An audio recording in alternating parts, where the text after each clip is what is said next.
Assalamualaikum warahmatullahi wabarakatuh, para pionir semuanya. Salam petir, jedar, jeder, duar. Bagaimana kabarnya hari ini ya? Saya doakan semoga sehat selalu dah. Udah, pokoknya gitu aja ya. Jadi berita tentang Pi Network ya di channel-channel lain itu semakin menggebu-gebu ya. Satu hari bisa upload sampai dengan 3 video ya. Gak kerasa memang ya, waktu yang ditunggu-tunggu. Anggap aja tinggal 1 bulan lagi lah ya. Sekarang udah akhir November ya, anggap aja tinggal 1 bulan lagi. Namun perlu kita kritisi ya para pionir ya. Nanti itu ketika open mainnet itu ya, entah itu open mainnet atau open network, apapun itu istilahnya ya. Nanti itu gimana sih? Koin Pi ininya nantinya akan ke arah gimana? Proses urut-urutannya sampai bisa dijual, sampai dengan bisa berharga nilai tinggi, sampai bisa dibarterkan ya, itu jelas ada urut-urutannya. Karena apa ya, kita tinggal di Indonesia bos ya, nggak mungkin kita bisa bebas begitu saja melakukan transaksi jual beli atau barter ya, apalagi ini menggunakan koin Pi. Nah, jelas ada urut-urutannya di situ menurut saya ya, karena kita tinggal di Indonesia. Tentu dong ya, setiap negara punya aturannya masing-masing. Seperti Bitcoin dan lain-lain juga kan itu sudah sudah ada aturannya lah ya. Sudah ada aturannya dengan kementerian terkait. Nah, ini juga Pi Network kalau memang mempunyai potensi besar pasti dilirik tuh ya sama pemerintahan. Nah, singkatnya, simpelnya seperti ini ya. Ini kan belum open mainnet. Nah, bagaimana nanti langkah-langkahnya? Nah, ini ada yang menarik nih ya dari anggota grup saya. Memang dia memberikan penjelasan yang simpelnya ya, yang simpelnya. Jadi Pi Network ini barang gratisan. Regulasi di Indonesia belum mengatur rinci tentang Pi Network, walaupun Pi Net ini masuk kategori Bitcoin misalkan ya, misalkan. Namun demikian, secara prosedural Pi Net pun belum memenuhi standarisasi dalam memenuhi standar Bitcoin. Jadi memang masih membutuhkan waktu yang masih lama.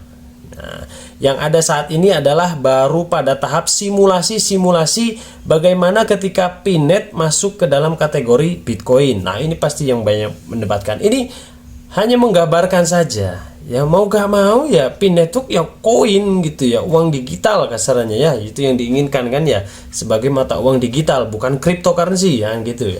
Tapi ini penjabarannya dulu ya. Nah, penjabarannya dulu. Jadi simpelnya adalah saat ini kita masih pada tahapan simulasi soal harga Pi Netnya. Jadi simulasi yang sudah dilakukan rupanya masih mengalami perbaikan sana sini, sehingga memang masih selalu berubah-ubah ya, itu ya yang terjadi ya kan ya, masih melakukan adaptasi ya, perubahan ya, semacam KYC, semacam simulasi nantinya ke depannya bagaimana, itu udah banyak sekali kan di sini perubahan-perubahannya dari awal sejak Pi Net ini ada. Ya, dari perubahan dan perbaikan itu baru akan mencapai stabilitasnya, baik menyangkut sistemnya, bagaimana apabila masuk memenuhi standarisasi kategori Bitcoin. Lalu dari menjadi Bitcoin dulu, baru menjadi langkah-langkah berikut, seperti bagaimana memenuhi regulasi pada perbankan. Lalu bagaimana masuk ke regulasi agar boleh diterima oleh regulasi negara-negara. Kalau ini stabil dan memenuhi syarat dunia, barulah dibuat konvensi yang disepakati secara tertulis oleh dunia. Nah, itulah urut-urutan kalau Pi Network ini ingin menjadi sebuah mata uang digital. Ya, enggak ujuk-ujuk langsung, wah, Pi Network open mainnet, harga langsung GCV. Habis itu menjadi mata uang dunia, nggak bisa ya. Karena di setiap negara punya regulasinya masing-masing untuk mengesahkan ya koin ini menjadi sebagai alat tukar atau alat barter. Nggak semudah itu ya, nggak semuanya negara membebaskan itu gitu loh bos ya. Jadi ya kita ini aja lah, berkaca ya dari yang sudah-sudah gitu ya. Nah, dari mekanisme sistem hardware dan softwarenya saja Pi Net masih mengalami perubahan. Jadi bagaimana sampai kepada sistem perdagangan dunia bagaimana? Nah, jadi pesan saya adalah kita perlu menunggu waktu dan kita tetap tekan tombol petirnya. Nah, sesimpel itu. Jadi memang menurut saya ini sangat masuk akal ya. Dikesampingkan ya, disampingkan wah Anda tidak tahu PIN network kedepannya bagaimana, tapi hal-hal seperti ini pasti akan dihadapi. Kita tinggal di Indonesia, jelas di sini juga punya regulasinya masing-masing. Nah ya, jadi ingat jangan berharap berlebihan ketika open mainnet langsung harga GCV ya.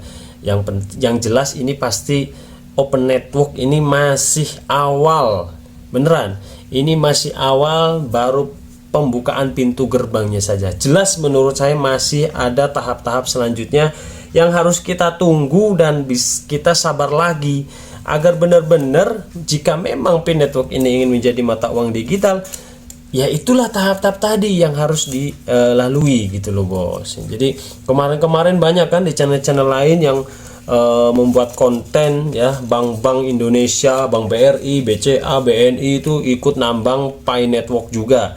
Nah itu apakah benar atau hanya rekayasa dari pionir itu sendiri gitu ya. Jadi coba deh Anda chat aja ya ke adminnya BRI atau BNI atau apapun itu ya, tanyain tentang PIN network. Ini mereka pasti hahu-hahu ya kan, pelunga-pelungu ya, nggak tahu gitu ya. Jadi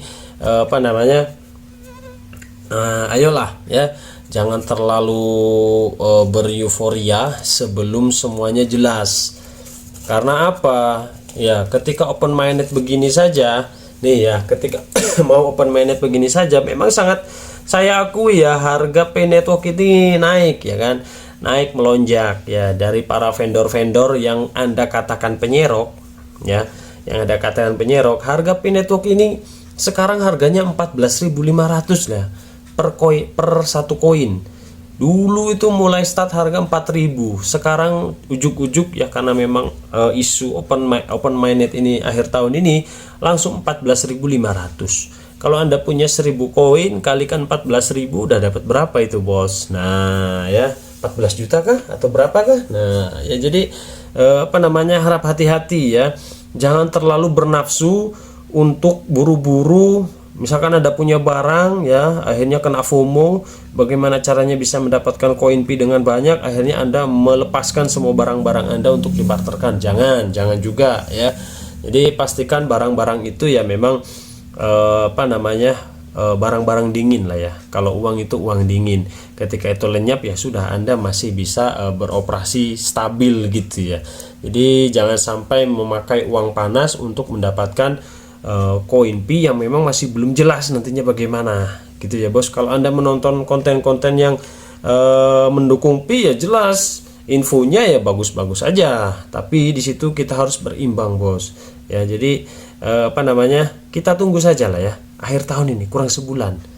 Nah bagaimana kalau akhir tahun nanti harganya nggak GCV atau open mainnetnya dimundur lagi? Nah ya jangan pusing, apalagi yang udah barang-barangnya hilang. Aduh,